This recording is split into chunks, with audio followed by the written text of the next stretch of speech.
Welcome to the Eat Your Content podcast. I am your host, Rich Herrera. Thank you for tuning in. You have a lot of pods to choose from, but you chose mine, so thank you very much. Just a reminder, follow me on socials at Eat Your Content at Rich Herrera on Instagram, TikTok, Facebook, X, pretty much any social media network you can find. I'll probably be there in some way, shape, or form.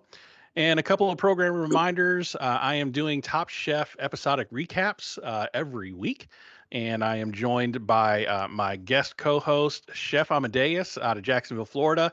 He is the proprietor of Southern Passion Lounge. He's starting his own podcast of the same name here coming up soon.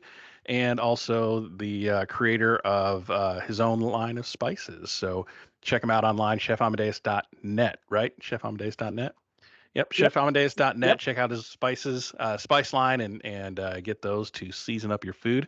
On today's show, we are going to be talking about Top Chef Season 21 in Wisconsin, the very first episode. The premiere episode I thought was great. We're going to talk about that here in just a second. But first, welcome, Chef Amadeus. Welcome back. Thanks for joining us. Hey man, I'm so excited to be here. Like I say, everybody who heard the show last week, they enjoyed our banter Oh, with good. each other. So I'm looking forward to it. Yeah, like I said, I like the dynamic between our conversations that we have because we're coming from two different perspectives of things. So Oh yeah. Oh yeah. that's always fun. And that came to play very much in this episode, which we'll talk about later here at the end. And one more reminder for everybody listening, watching, stay tuned till the end. I got some breaking news, special news about the Eat Your Content podcast. So stick around for that after we break down this first premiere episode of Top Chef Season 21. So let's get right into it. Overall, I thought the episode was really good. It didn't skip a beat. Kristen Kish had some big shoes to fill with Padma leaving and her taking over as the host, but I thought she did really, really well. What were your overall thoughts of the episode coming in? And you said yourself you haven't watched Top Chef on a regular basis up until now, so kind of coming at it from a viewer that watched it before and kind of backslid for a while and then coming back. What were your Right. overall thoughts of Top Chef, the premiere episode this Well, month or this week? I thought it was great. You can tell that she misses it because she kept getting goosebumps. Yeah, yeah, yeah, um, she knew when things were getting out of hand. Uh, she knew when the old shrimp under the sink routine. oh yeah, yeah, So she saw those things coming a mile away because been there, done that. yeah, Great job. She did a great job.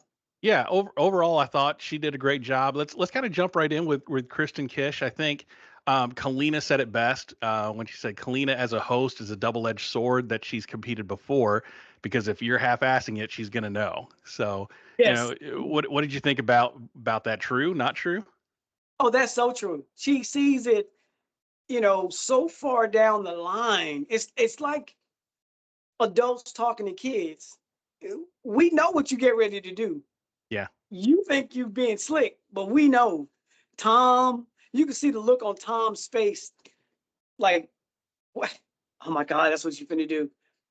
She did a great job. Like I said, I'm a big fan of hers. She did a great job. She did a great job critiquing everybody's food. She did a great job with explaining everything to folks. Like I said, all around, just her knowledge is impeccable. So yeah, great job. yeah. So we go in, we start to meet the chefs, on this first episode, and Kristen Kish had everybody kind of raise their hands of whether they were James Beard nominated chefs or whether they worked in a Michelin kitchen, and a couple of people, couldn't raise their hand. They had a couple of interview segments. Savannah Miller was one of them. Said, I see all these hands shooting up, and I'm still trying to find my place. I'm still trying to find my cuisine. But Kristen was really quick to let them know, listen, when I came on the show back in season 10, I did not have any of these accolades either. And Top Chef is the great equalizer. She said none of that matters when it comes to Top Chef. All the awards, all the nominations, all the James Beards, all the Michelin stars, when you get in that kitchen and you're having to manage time and you're having to follow these particular parameters, all that goes out the window. What'd you think of that? I thought it was dead on because when I was on the Food Network, The guy that I was in the final with, he graduated from the CIA. He was about to open up his fifth restaurant, da da da da da. I never owned a restaurant. I didn't graduate from culinary school, but my passion overrode his ego. And one of the things that Manny said that I literally wrote down because it's so true. It's imposter syndrome. Yeah. You really you have to you call your and I say this a lot. These cooks that come out of culinary school, they like, oh, I'm chef this, I'm chef that, I'm chef this. And I always tell them, you're a chef until you run into a brand new chef. Because what they don't realize is when chefs get together, we get to talking and drinking and saying this dish and that dish. And one chef would always say, well, let's go to my kitchen and cook. As a imposter, you're gonna like, yeah, let's go in there and cook. But what you don't realize is there's about to be an amazing competition about to go down, and you have no idea what you're walking into. Yeah. Zero idea. Yep. And the other thing I always tell them is this: you rather be judged as a cook than a chef. Because if you're judged as a cook, you make a mistake, okay, you got a lot of learning to do, da da da. But if you're a chef and you're telling people you're a Michelin star chef, you're a James Beard award winning chef and all this stuff here, and you make a mistake in the kitchen, ooh, Yeah. hell has no fury how bad we're gonna mess with you. Yeah. Yeah. But that's what imposter syndrome is. Yeah, you speak about imposter syndrome, and I think that played that reared its head in this very premiere episode. We talked about Manny mentioning that, and Michelle was the same way, especially when they get divided up into their groups. Manny said, I see all these people making really elaborate soups and all these things, and I'm just doing this simple soup, and so and he even said it himself. I feel like I have imposter syndrome, like I'm not good enough. And Michelle was kind of saying the same thing. She was in the pasta group that we'll talk about later on, how they divided everything up. And she's like, I've been behind a barbecue for the last several years. I don't do pasta. Like I have no idea what I'm doing. So, but the thing is, like Kristen was saying earlier, Top Chef's a great equalizer. It doesn't matter your accolades.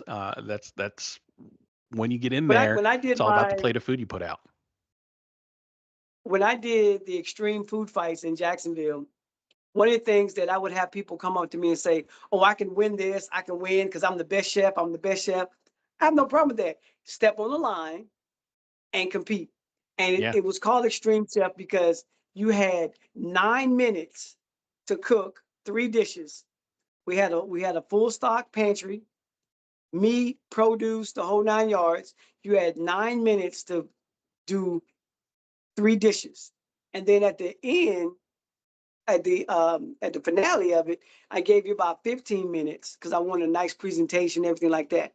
Hmm. And those folks that telling me, oh, I can win, I can win, I can win, every single time they got shut down first time out. Yep. Yep. Every single time. Because it takes more than just when you say you're good, you're making noise. When other people say you good, it's a symphony. And I would rather have a symphony praising me than me going around telling everybody I'm the best chef. I did because I did this, I did this. We don't want to hear all that. Step on the line and equalize everything. Let's go Right. head to head and see what you can do. So, like I said, I was very happy how they did everything. And when we get into breaking it down into groups, like they did in season 10, I was really happy about season 10 when they broke everybody up and say, make me this, make me an omelet, make me a soup. That was amazing. Yeah. Yeah. So, before we get into the challenges, let's talk about some of the new rules that Kristen was talking about, and Tom and Gail. No immunity for quick fires. So there's no guarantee of immunity at the quick fires, but quick fires still important. They did say they're going to be doing a lot of cash and cash prizes for quick fires. There's over $100,000 over the course of the season that's going to be handed out for quick fire wins and cash and prizes. So that's pretty exciting. Immunity is still up for grabs, however, but you have to win the elimination challenge. So if you win the elimination challenge, you get immunity for the next elimination challenge. And I think Manny said it best. That doesn't mean he can stop like cooking well, on the next elimination challenge. it just makes him more motivated because if you can win elimination challenges back to back, you get immunity all the way through. You could get immunity all the way through this season if you do well and play your cards right. So, what did we think of these new rules where the immunity in particular got shifted from winning it at the quickfire to winning it at the elimination challenge? I like that because a lot of people, like we talked about last week, a lot of people will say, I got immunity, so I could just coast through the actual challenge. And that puts a burden on the entire team, whatever team they's on. I don't have to perform because I got immunity. So no matter what happens, somebody else is going home. And I like the fact that you have to earn that, really earn the immunity. Yeah. Yep. And then, like we were saying, you win immunity on the elimination challenge. You win it. That's you're immune from elimination on the next challenge, and so on and so forth. So this could, one chef gets a hot streak, and they could ride immunity all the way to the end. So we'll see what happens. That's an interesting wrinkle, and we'll look forward to see what's happening there. Now, what's different for this very first premiere episode? There's no quick fire in this episode. I was kind of surprised, and they were too. The chefs were. They went straight to the elimination challenge. So let's talk about that for a minute. The elimination challenge. The chefs were divided into three teams. They pulled knives out of a block, and each knife represented a different judge. So as they were broken up into three different teams, based by judge, the judges gave them a challenge. So for Kristen, her challenge to her group was to make a soup. For Gail, it's to make a stuffed pasta, which was we talked about Michelle. She kind of said, I'm in barbecue. I don't know what to do with the stuffed pasta, so we'll talk about that. And then Tom's challenge was to roast a whole chicken, and they have to serve a white meat and a dark meat, and it has to be a complete composed dish. So the meat and the sides and sauce and all of that. Personally, I love this first elimination challenge. I think each category presents different challenges for the chefs, but testing the same thing, right? Making a soup, you just don't throw things in a pot and turn it up on boil. You have to develop flavors, depth of flavors from the beginning to the end. And then with Right. the pasta is the same thing. You make a pasta by hand. You got to make sure that pasta is well done and seasoned well, and you got to do the sauces and the accoutrements. And then roasting whole chicken, I think is tough for any seasoned chef. Roasting whole chicken because everything is at different temps, and you have the breast can be dried out, and then your dark meat's fine, and then so you have to be real careful.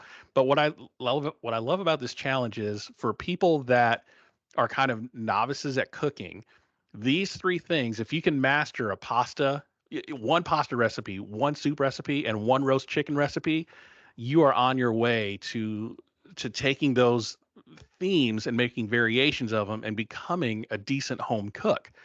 So I loved seeing this challenge and them testing out the different abilities that you have to do to make a good soup, pasta, and a chicken. What did you think of this challenge? Loved it. Loved it. Loved it. Michelle, my girl. Yeah. When chef, she reminded me of a chef in Seattle, chef Kristen Wakoma. We were doing a demo and she was like, I don't know what I'm doing. But it was an amazing, amazing demo that she did. Same thing with Michelle. She was like, I don't do pasta, but look what she did. She won. And then I was so, like I told you, she's gonna pull all her favorite things. So she saw the grill, roasted lobster. Come on now. Come on. And Mm-hmm. that Mm-hmm. smoked flavor that was on there with the corn and the chorizo. Yeah, just and for someone that has never and doesn't make pasta on a regular basis, she went back to basics and listened. Thin. She got that dough as thin as she could. She so yeah, great job. The chicken, great thing because, like you say, dark chicken, dark meat, and the white meat they cook. You got to get it together. I like chicken, Cornish game hens, and all those things there. I love cooking those things, especially outside of my Dutch oven. The soups, same thing with the soup. Soup is, like you say, you just don't throw things together. They have to marry, the flavors have to marry. And in that short period of time, how can you do that marriage so perfectly? And look what Manny did. Like he said, y'all doing all that crazy stuff. I'm gonna do simple, good food. Make good food good. That's all you have to do. And he made an amazing soup. As a chef, when you thought about this challenge from a technical aspect, what did you think about what the judges were trying to get the chefs to show them? Oh, everything. Technique, technique, technique. Like they said, with the pasta challenge, it's the dough, it's the sauce, it's the filling, and how they come together. What brings them together? The chicken, dark meat, white meat, the juices, the flavors. How can you get all that there? The soups, they're not just thrown together. A soup is like it's composed. It's just not like throw this in there. And you don't want to taste one flavor over another. You want them to come together in a unity of flavors. So it's a technique. It's not about the recipe, it's the technique. Because you can take any recipe and give it to 10 different chefs, but you have 10 different variations of it. You see what I'm saying? It's Yeah, all the yeah. techniques. That's you have to, but it goes back to this. When you see things on social media and they so-called social media chefs, we don't know how it tastes, we just know how it looks. Yeah. So you know, do you know the basis of making a pasta or a sauce or any of these things here? Or you just replicating? That's what cooks do. Cooks replicate, Hmm. chefs create. That's what these challenges want you to do. Show me your technique. Like on my apron, some chef shit. That's what I want to see. Yeah, I don't want to see, you know, I want to see technique. I don't want to see things just thrown together. Show me some chef shit, some techniques. And that's yeah, what chefs do. Every yeah, chef on that show has technique. yeah. And like I was saying before, if you're a novice home cook or you don't like to cook, find YouTube videos of a good soup, of a good chicken recipe, of a good pasta recipe. Learn and practice. Learn those rules of making those things, and then once you know the rules, then you can break the rules, right? And do variations of those. So I thought this was a great challenge. So let's talk about the top three and the bottom three of each group, or the top three in there and the bottom three. We could talk about all 15 dishes, but for the sake of time, we'll just talk about the top Yeah. three, bottom three. So in the top three, so one for pasta, one for soup, and one for chicken. The top pasta was Michelle. She made a ricotta and lobster stuffed pasta with a charred corn sauce. And for soup, it was Manny who won for the soup round. He made a green pozole with chicken, charred salsa verde. And for the chicken round, it was Danny who made a fennel roasted chicken with brown butter and a carrot miso puree.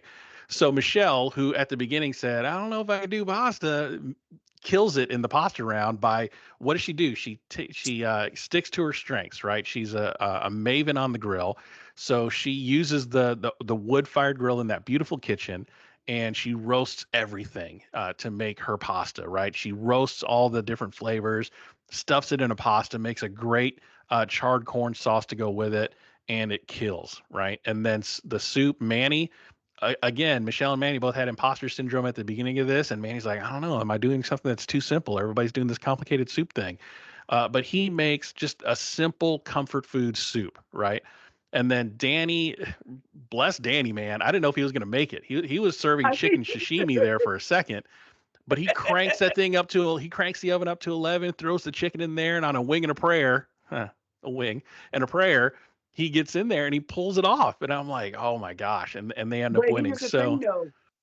When you I was just explaining this to a young cook, is it's more to just knowing how to cook something.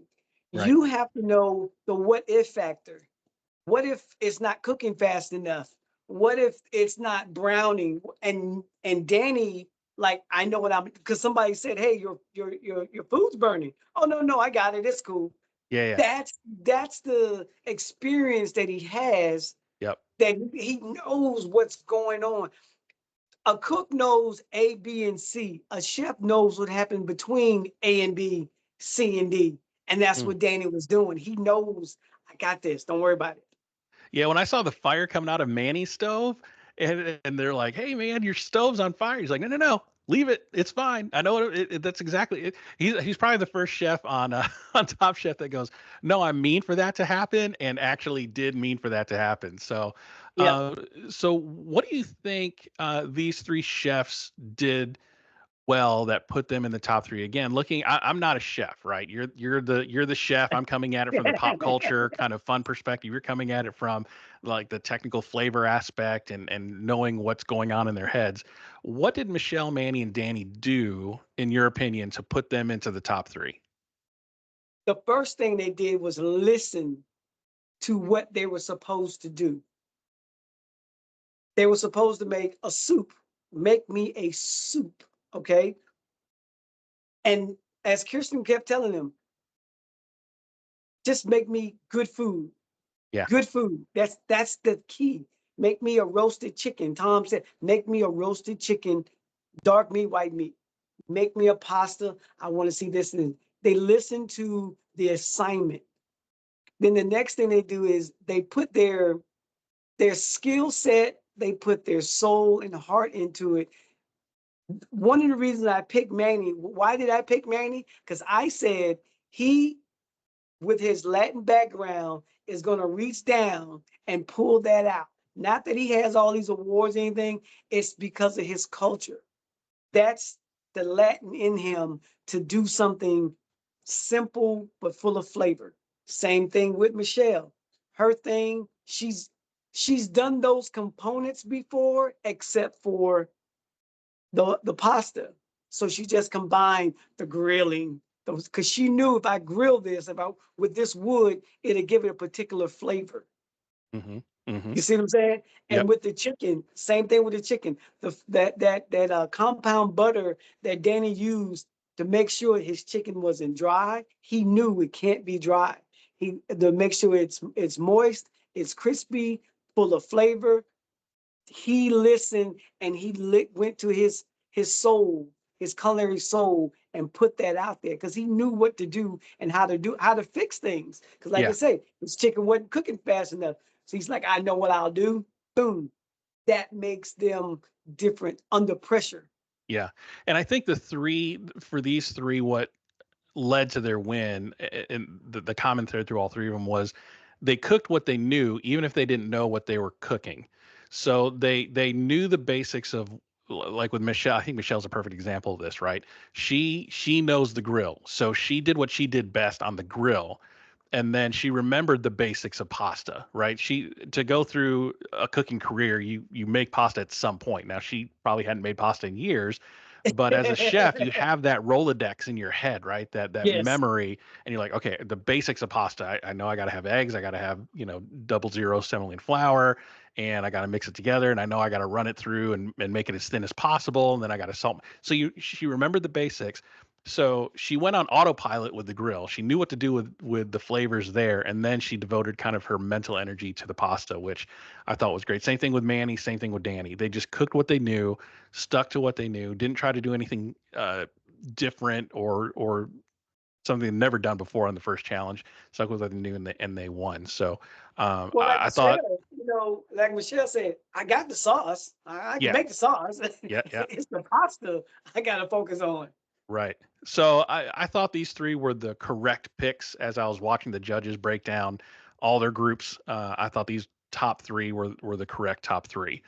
So let's talk about the bottom three. I had a completely different experience with some of these. So for the pasta group, the bottom three, or the bottom person of the pasta group, was David. He made a mushroom stuffed gnocchi with speck and chicken liver gravy, mascarpone, and a Calabrian chili. For the soup round, Amanda was on the bottom with chicken and dumpling soup. And for the chicken group, Kenny was on the bottom, basically for time management, I think.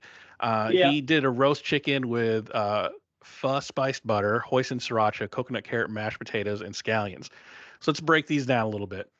David, I thought, got in way in over his head from the beginning. He psyched himself out from the moment they said you're in the pasta group. He had Michelle, him and Michelle were the same. They both don't do pasta or do it often enough to be good at it.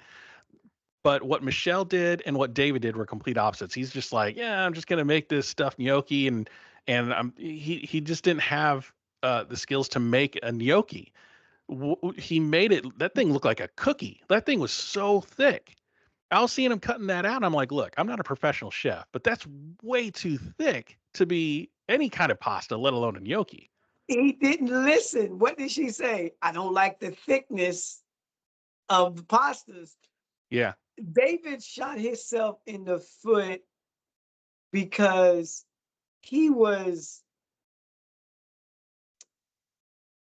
overconfident, overconfident that he can do something.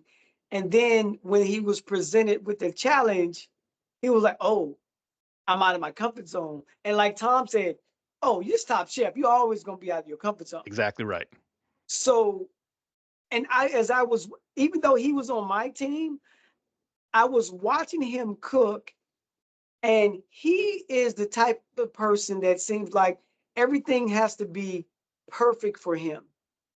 This is my wheelhouse. Yeah, And in a kitchen, especially Top Chef, they make you become comfortable being uncomfortable. right. And he couldn't adapt to, oh my God, this isn't what I picked to cook. Yeah, Like, dude, it's Top Chef. yeah, It's Top Chef. You supposed to bring your A plus game, even when you're at the bottom and they give you an opportunity to get back in it, like Kirsten did. You need to step your game up and yeah, don't just run around throwing things together and hoping. But his biggest mistake was trying to fool the judges. yeah, You yeah, can't fool that panel. Tom, Kirsten, the owners, they've been there, done that. Like I yeah. said before, you can't fool them. They've seen it As all. soon as he reached up to taste it and said it was salty. What did Kirsten say? Oh, the old rinse under the sink kind of a thing. Yeah, yeah, Because we know what you're gonna do. yep, yep, So stop trying to out trying to outmaneuver the judges. That's why they're judges. yep. I mean, one thing that kind of annoyed me with David too is like what you're saying. He kept saying like, "Oh, this isn't my thing. Pasta's not my thing," and Tom was real quick to shut him down. And then all I thought about was, well, it wasn't Michelle's thing either, and she won it. She won her pasta round, and so that's not an excuse, man. You can't Well, just what say, I "Oh, it's kept not my saying, thing." but what I was saying was this: you're on Top Chef. Yeah, yeah, Period. You're on that's Top right. Chef. And then this is how I think. He was the first one eliminated with the dishes that he cooked were garbage, right? Yeah, Think about this. Think about the person that they picked that David got picked over. What would that person have done? oh man, that's harsh. You see what I'm saying? Because Yes. you So you you're saying you on Top he Chef. took somebody's opportunity, is what you're saying? Yes, you on Top Chef talking about I never made pasta. Now, suppose the dude that or woman that you got picked over could have done a better dish Right. without complaining about I've never done that before. Yeah. That's not right. That's how I think about these competitions, especially when you putting up garbage food like David was doing. Yeah. Just winging the prayer, like let's slap it on the wall, see if it sticks. Yeah. No. So I was disappointed in him, and he was on my team. So Yeah. Well, yeah, can't win them all. So let's talk about no, Amanda. Let's talk about Amanda real quick being on the bottom. She made chicken and dumpling soup. She got knocked for being too salty. And she knew it. I don't think that was a surprise to her. She said she tried to add, I think she said she tried to add cream to it to maybe offset some of that saltiness, but it got her, being too salty. It's hard. That's hard to come back from. she made a yuzu kosho. Yuzu kosho is salt. Yeah. Is salt, and then you added salt to your food. Yeah. What do you think it's going to be? And then when you try to taste it, you were like, oh, that's salty. You knew that, and you still trying to convince these judges that it's a great dish? Yeah. Yeah. No, Yeah. no. You know, when you're at the when you're at the judge table on the bottom three trying not to get eliminated, you're selling your plate then at that point. You're like, look, it's not that bad. It's not that so, being too salty, that's a hard hole to dig out of. And then Yes, Kenny, poor Kenny though, his roast chicken sounded delicious. It I sounded know. really good. I was And disappointed. but I was but time disappointed. he forgot a whole element of his dish, right? He had the Right. breast meat, but no dark meat. So time management, and he learned that real quick. I doubt that's going to happen to him again. No. Because he learned you learned that lesson once, right? And okay, I gotta work on my time management. But let's think about this for a second. Kenny forgot an entire element of his dish. How bad was David's pasta for him to go home for making a complete dish, and Kenny forgot a whole leg of chicken to put on the plate? And they're like, "Yeah, you didn't even complete the challenge, but David's was so bad he's going home." What was your thoughts on that? I was laughing when I saw that. Well, first of all, I felt bad for him because, like you said, that sounded like an amazing dish. Pho flavors. I'm a big pho fan. Oh, Yeah, amazing pho flavor. So to put that into a chicken and then you forgot it. Oh, he must have yeah, felt bad. He he must have been had to like, have felt horrible. oh, oh. But like you said, I left a whole component off. You went home. Yeah, and David goes home. Normally, that's an automatic elimination. You forget an entire element on your dish, that's normally automatic ticket to home.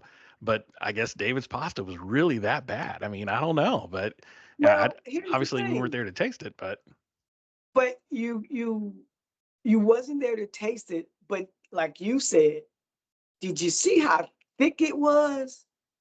that must have And been he a wasn't. chore to chew through. I can't even imagine chewing through a pasta that thick. He literally got potatoes, mashed it down, made a ring, put something in the middle of, and the amount of sauce that was on there was like, how do you even? I was disappointed in David from. Yeah, he was a big disappointment for my team. Like, what are you even doing here? Like I said, there could have been another chef, male or female chef, that got overlooked because David sold himself to them and like, oh, he'll be good for the thing. But you go home off. I can see if you went home off a technicality, hmm but you went home off of garbage. So the bottom three was David, Amanda, and Kenny. And you think, well, Kristen's about to say, "Pack your knives and go," but wait, there's another twist. They actually have a cook off, and the person that loses that cook off actually goes home. So they have a 20-minute cook off, and they have to use whatever they can cook whatever they want, but they can only use the ingredients that were left over in the kitchen of what didn't get used. It's like a good old fashioned restaurant knife fight, and I thought this is right up your alley, chef. I said this is something that you have done in here in Jacksonville. I've been to one of your knife fights. I thought they were a lot of fun. I bet when you heard that, you're like, oh my God, this is so Listen, fantastic. 20 minutes, and they listen. had 20 minutes to cook whatever they want. Here's what blew my mind. When they said you had 20 minutes, I forgot which one said, ooh, that's not a lot of time. It's Top Chef. What do you expect them to give you? That's a quick And fire. then as a chef, you cook on a line on Friday and Saturday night, Right. banging out dishes. You got to put out 100, 150 covers in 4 hours. Right. Each ticket time is 10 minutes, 15 minutes. What is the, what, why is it shocking to you like 20 minutes? Oh my God. You have the food already, half the food's already prepped. Yeah. I mean, it's cut up or halfway cut up or anything like that. And when you make a dish, even those three dishes were like, we got to pick the best of the worst kind of a thing. Yeah. So, like I So said, when you on Top Chef, me as a chef, I expect to be inspired or, wow, that was nice. I like that idea. Yeah. And I got it from his chicken with the pho. That's a poof, great idea. Yeah. But from his final, I was like, you just throwing things together in 20 minutes. Yeah. And then like I said, we're not even talking about David. Just shut him down. Because So they had yeah, to he cook was three. They had to cook a dish in 20 minutes. So David made a poached shrimp with sun gold tomatoes, coconut cilantro broth, and green curry sauce. Kenny made a Vietnamese cabbage salad, sake tamari shrimp, and a cilantro lime gremolata. And Amanda made snapper crudo, hominy puree, and a toasted tortilla garnish.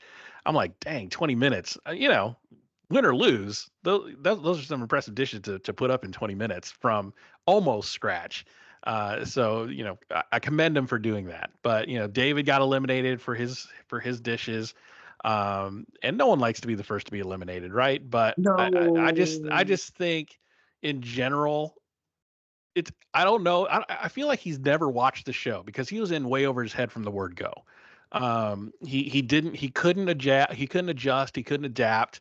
Unlike Michelle who adapted and overcame, he could not adjust, he could not adapt, he could not find his groove in the pasta challenge at all.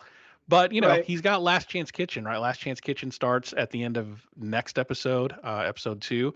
So whoever's eliminated in the second episode, he'll be going head to head with David. So he could, maybe he learns his lesson. He'll fight his way back from Last Chance Kitchen. We'll never know. But he's the first to go out, and fighting your way back from Last Chance Kitchen that deep in the hole is really difficult. He's Ooh, gonna have to mow through 12 or 13 other people to he's not get gonna back make it. in.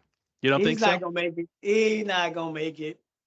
No, because he's not comfortable being uncomfortable. Yeah, He yeah, wants everything perfect in a nice little package. Okay, so you're from Texas, and what do you cook? Okay, cool. That's what our challenge is gonna be for you.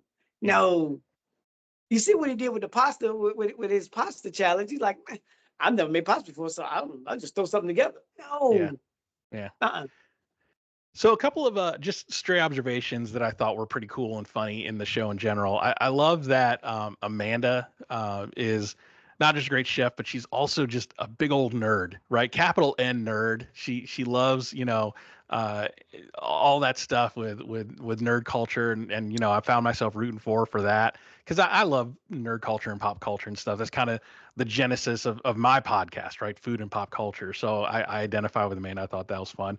One other thing I thought was interesting was Kevin, who was the Top Chef finalist in France.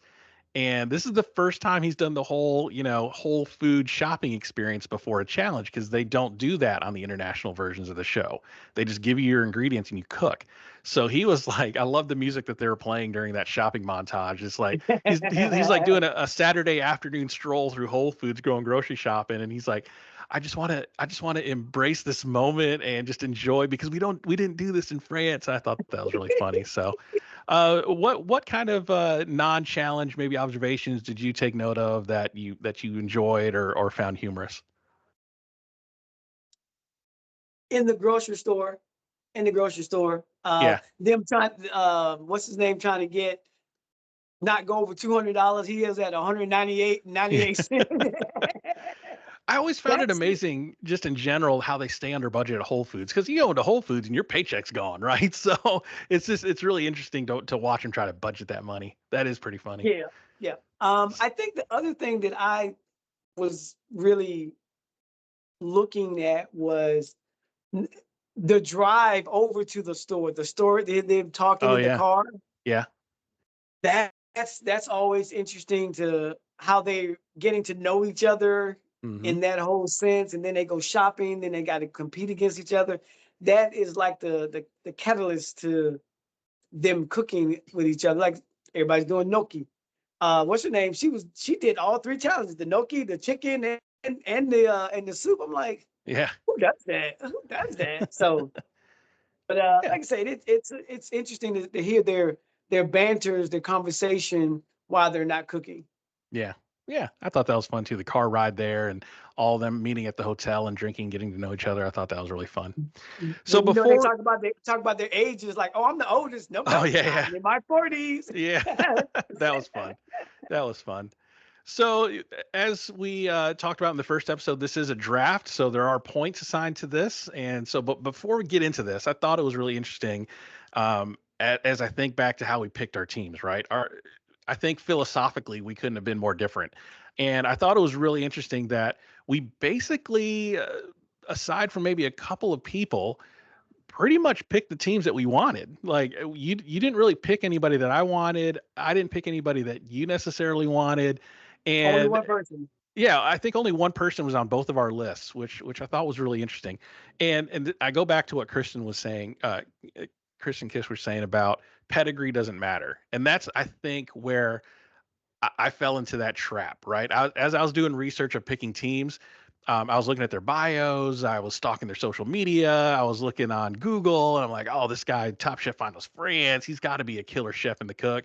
James Beard Award nominees. This guy was nominated for this. This person was nominated for that. This girl was nominated for this. So I picked my teams based on those accolades, right? Based on those all those like slashes in their name. Like I'm, chef slash this. I won this award. I've been nominated 18 times for best chef, planet Earth, whatever. And you picked people based on you did the same research I did, right? But you picked people based on their flavor profiles, based on uh, their their background, and I just thought that was really interesting the way it played out on that very first episode. So let's get to the points. My to say my team did not perform well is an understatement. My team did horrible. So the point breakdown. So the elimination challenge winner was Manny. So Manny was on your team. The points awarded for the elimination challenge is 7 points. So you get 7 points for Manny winning the elimination challenge. And Manny was my number one pick too. He was your number one pick. Exactly right.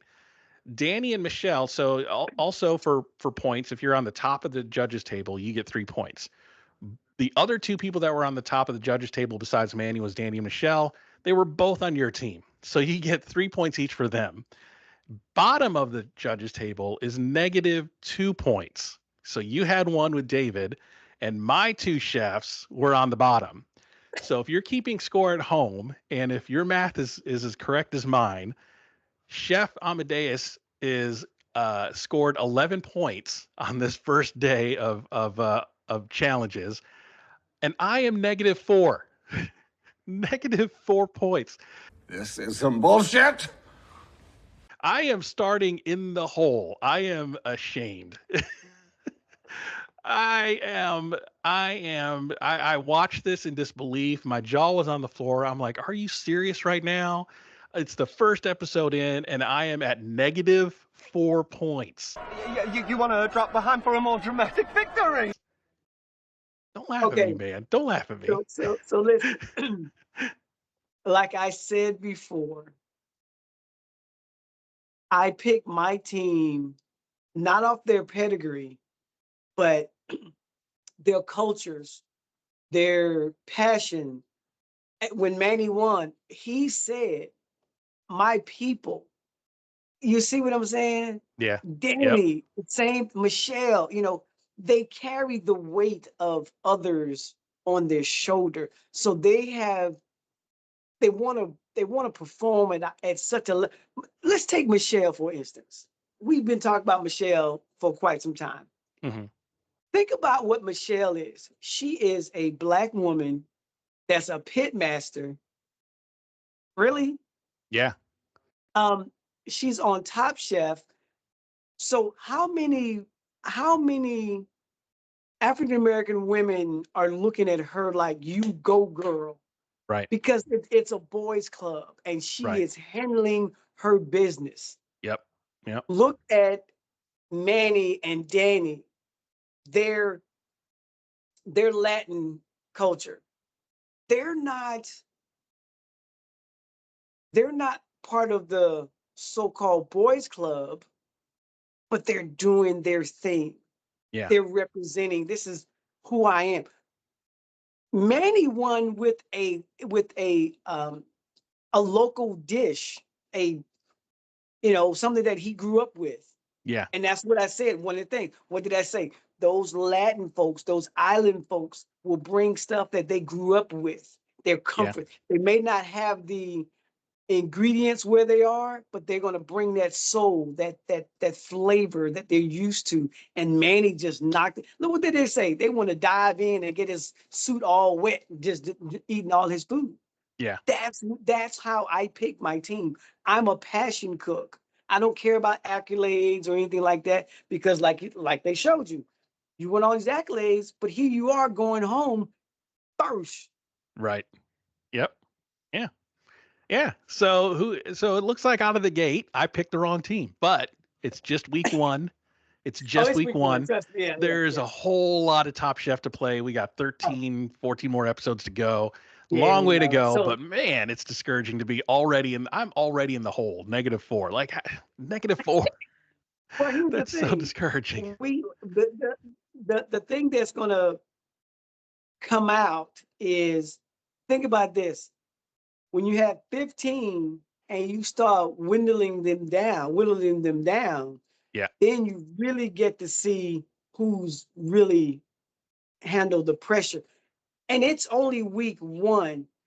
You really don't get to see them into themselves until, like I said last week 3, because now you have 3 different challenges that's uncomfortable, Hmm. different, whole. So it's that pressure that gets down on you, Yep. and what's at stake, those type of things. And like I say, long as we say in golf, there's a whole bunch of golf left to play. So Yeah. we're good. Like I say, I'm happy that my team did well, but I'm not sitting back like, okay, we're gonna win the whole thing. Yeah. No, no, no, no, no. There's too many variables in it, because we had the 3 top that were, on my team, but that's this week.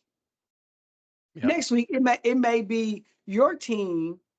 I may have one person up there. You may have 2 people up there. So there's a lot of. I'm happy that Yeah. we started off like this, but what was funny, like we talked about, how you picked your team and how I picked my team. Yeah.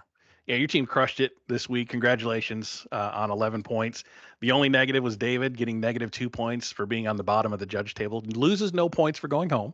And he could still rack up points for your team if he makes it through Last Chance Kitchen and goes through that gauntlet. You get 2 points per Last Chance Kitchen win. So Danny could still come back and generate, or David, sorry. So David could still come back and generate points for you in Last Chance Kitchen starting next week. So we'll see. So does he get, do I get points every time he wins, or? Yes. Each Last Chance Okay. Kitchen win is 2 points.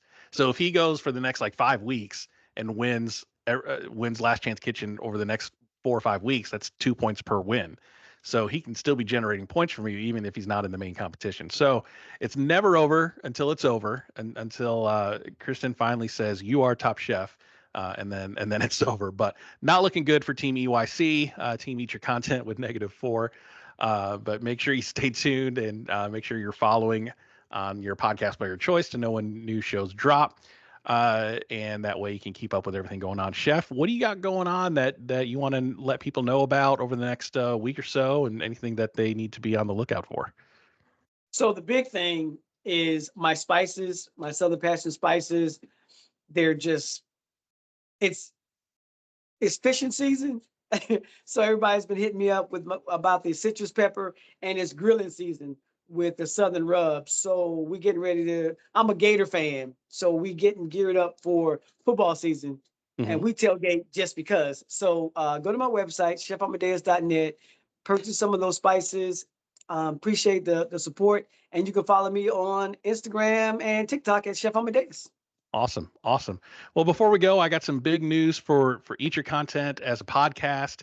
I want to let everybody know that my podcast is now part of the Quiet Loud Studios network and the Sports E Media podcast network. So, what does that mean? So, these networks allow me to have further reach and further grow my podcast and be part of a team that can help me collaborate and cross over. I could show up on their network shows. They can show up on my network shows. So I'm really looking forward to joining their ranks. What does that mean for you as listeners and subscribers? It doesn't change a thing. Nothing will change in the content I deliver. You can count on me to continue to cover the best in food and pop culture with interesting and knowledgeable guests, just like Chef Amadeus here. And what does that mean for me as a content creator? Like I said, it just means I'm going to be growing. I'm going to be teaming up with new people and just have just a bevy of professionals to help my podcast grow and be better. So I'm very proud to join the Quiet Loud Studios Network and the Sportsy Media Podcast Network. Which I thought was funny. They included me in the Sports Podcast Network. I don't do anything with sports, but I thought with the Top Chef draft, I thought it kind of fit right in. So I thought that was a neat pick. So, Chef, thank Congratulations, you. sir. Oh, thank you. I appreciate it. I appreciate it. So, hopefully, with this inclusion, my podcast will grow and get both of our audiences to grow a little bit. So we'll see what happens. But Chef, thank you so much for your time. I know you're a busy guy. You got some stuff going on this weekend, so I appreciate your time and talking about Top Chef. I had a great time. Looking forward to doing this with you every week. It's always a pleasure hanging out with you, sir. And we'll see you next week.